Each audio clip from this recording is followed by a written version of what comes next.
चलंतु आज आमे बनेबा होटल ढाबा एवं रेस्टोरेंट स्टाइल बहुत टेस्टी मिक्स दाल फ्राए ता सांग को सिंपल जीरा राइस बनेबा बिना प्याज रसुण रे बहुत बढ़िया टेस्टी एवं सहज रीति रे घरे तैयारी करिबा।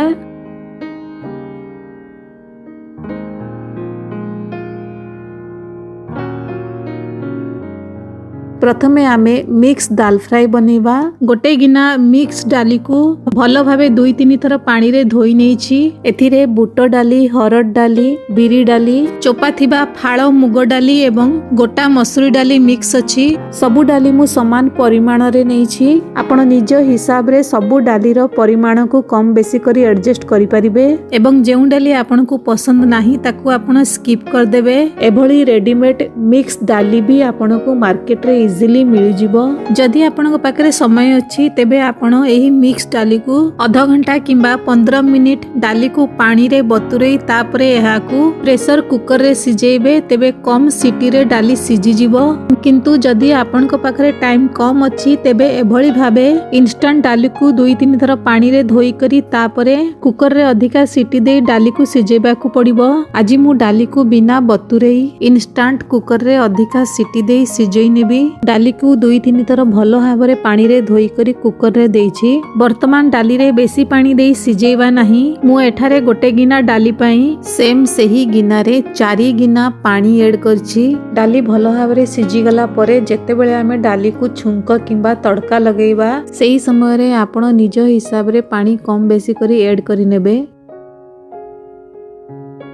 स्वाद अनुसार लुण पकेइबा, हल्दी गुंड पकेइबा, गोटे मीडियम साइज रो लाल टमाटर को रफली काटी करी पकेइछि। एबे आमे कुकर को कवर करी मीडियम फ्लेम रे 6 ରୁ 7टा सीटी आसीबा पर्यंत सिजेई नबा। 7टा सीटी परे मु गैस को बंद कर देइछि। एबे आमे कुकर को गोटे साइड रे रखी एहा को भलो भाव रे ठंडा हेबा पई छाडी दबा। एठारे गोटे हेमदस्तारे 1.5 इंच रो अदा को काटी करी पकेइछि। 3टी राग कंचा लंका को काटी करी देइछि। बढ़िया बासना पई बिना राग थिबा एबळी गोटे कंचा लंका भी देइछि। अल्प किछि ताजा फ्रेश धनिया रो डेंफ को भी काटी करी देइछि। धनिया रो डेंफ पकेइले दाल फ्राई रे बहुत बढ़िया फ्लेवर आसी थाए। अल्प किछि लुण देई सब को दरदरा करी छेची नबा। एही मसला रो बासना बहुत बढ़िया आसुछि। वर्तमान कुकर ठंडा होई प्रेशर रिलीज होई जाइछि। एबे हमें डाली को चेक करी नबा। आपण देखि पारुथिबे डाली भलो भाबरे सिझी जाइछि।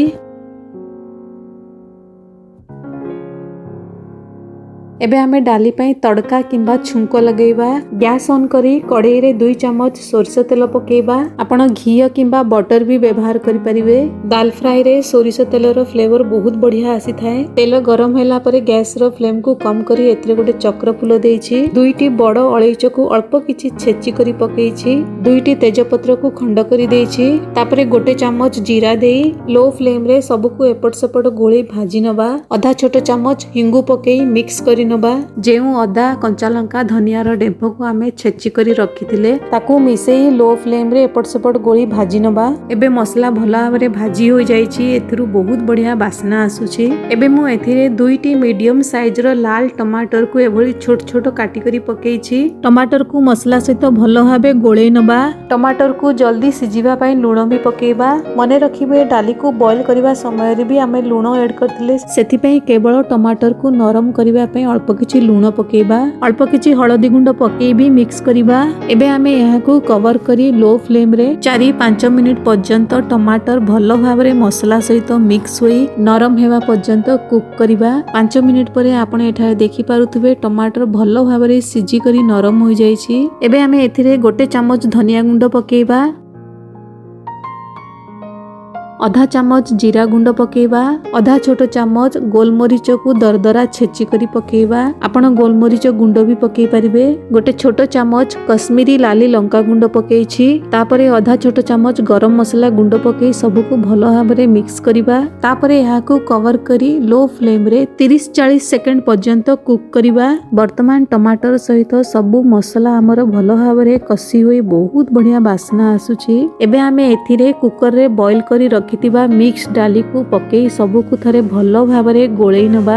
एबे आपण एथिरे निज हिसाब रे आपणकु जेतिकी गाढ़ा किंबा जेतिकी पतला डाल फ्राई दरकार सेही हिसाब रे गरम पानी ही ऐड करिवे। मु एठारे डाल फ्राई को एतिकी ही गाढ़ा रखिबी आउ पानी ऐड करिबी नाही। सबुकु भलो भाबरे मिक्स करी 1 ରୁ 1.5 मिनिट पर्यंत याकु आमे लो फ्लेम रे कुक करबा। 1 मिनिट परे मु एथिरे ताजा फ्रेश धनिया पत्र को छोट छोट काटी करी पकेइछि। धनिया पत्र को भलो भाबरे मिक्स करी नबा। तापरे कवर करी 40 ରୁ 50 सेकंड पर्यंत लो फ्लेम रे कुक करबा। वर्तमान डाल फ्राई हमर तयारी होई सारिछि। गैस को बंद कर दबा।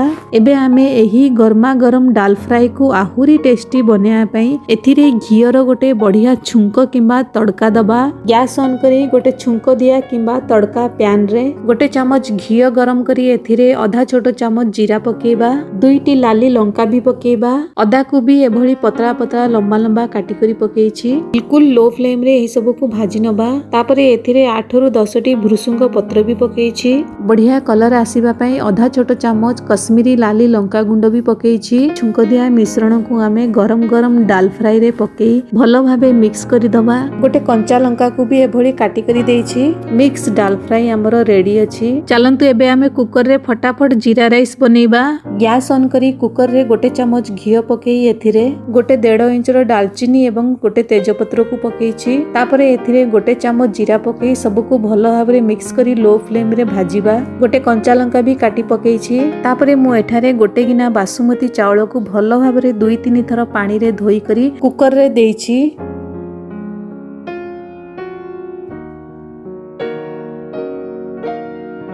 गैस रो फ्लेम को मीडियम करी हल्का हाथ रे चावल को टिके भलो भाबरे गोळेई नबा। गोटे छोट चमच लूण पकेई मिक्स करिबा। तापरे 1 मिनिट पर्यंत मीडियम फ्लेम रे हल्का हाथ रे चावल को मिक्स करी हमें भाजी नबा। एबे मु एथिरे गोटे गिना चावल पई सेम सही गिना रे ही 1.5 गिना पानी पकेइबी।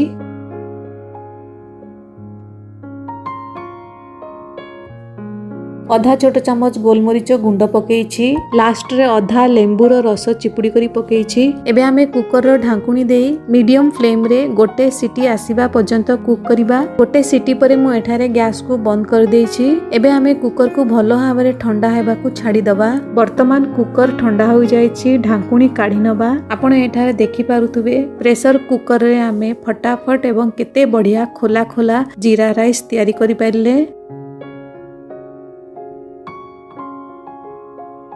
काटी करी रखिथिबा धनिया पत्र को एथिरे पकेइबा। तेबे एई नियंतु होटल किंबा ढाबा स्टाइल एकदम फ्लेवरफुल एवं सुपर टेस्टी डाल फ्राई एवं जीरा राइस हमर सर्व पई रेडी अछि। मिक्स डाल फ्राई एवं जीरा राइस रो कॉम्बिनेशन खाइबा को बहुत बढ़िया लागे। तेबे निश्चित भाबे एभली रीति रे मिक्स डाल फ्राई एवं जीरा राइस को ट्राई करंतु। आपन को बहुत पसंद आसीबो।